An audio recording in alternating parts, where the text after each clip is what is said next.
This week we're looking at the Shiloh Trilogy, based on the books by Phyllis Reynolds Naylor. We're looking specifically at Judd Travers and how his redemption plays out over the series. In the first film, Shiloh, Judd is the antagonist. He is mean to people and abuses his dogs. One of his dogs, a beagle named Shiloh, runs off and is found by Marty, the protagonist of the series.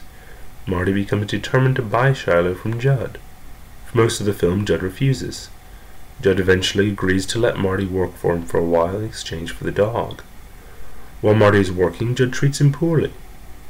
Although he is an antagonist in the first film, Judd is not a one-dimensional villain. He reveals something of the way he grew up, and we understand why he behaves the way he does. Far back as I can remember, Pa took a belt to me. Had welts on my back so big and raw I could hardly put my shirt on. In the second film, Shiloh's Season, Judd remains the antagonist for much of the film. He tries various ways to get Shiloh back, but without success. Marty's viewpoint begins to shift. I think a person can never change. I mean, once they're mean, are they mean forever? I don't know. I heard that, a little kindness can change man and beast. Judd's viewpoint makes sense because Marty knows something about Judd as a person and not just that bad guy. Near the end of the film, Judd is involved in a serious car accident.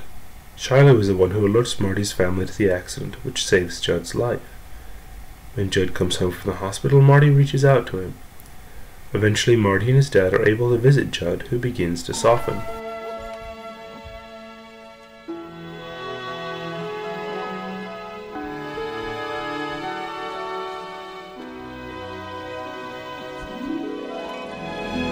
The third film, Saving Shiloh, recasts just about every major character.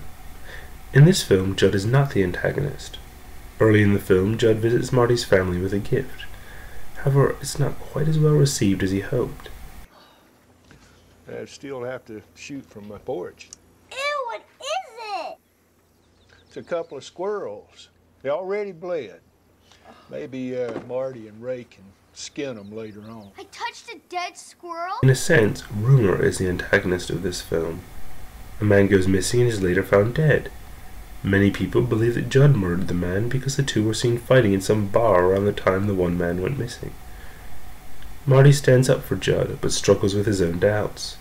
The real killers are eventually found and arrested, in part due to Marty and Shiloh. Judd is vindicated, but still doesn't really have the people's trust.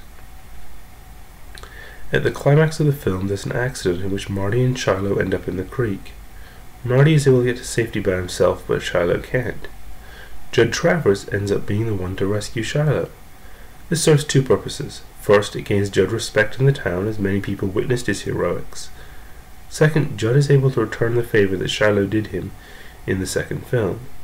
Judd has now completed his journey to being a respectable citizen.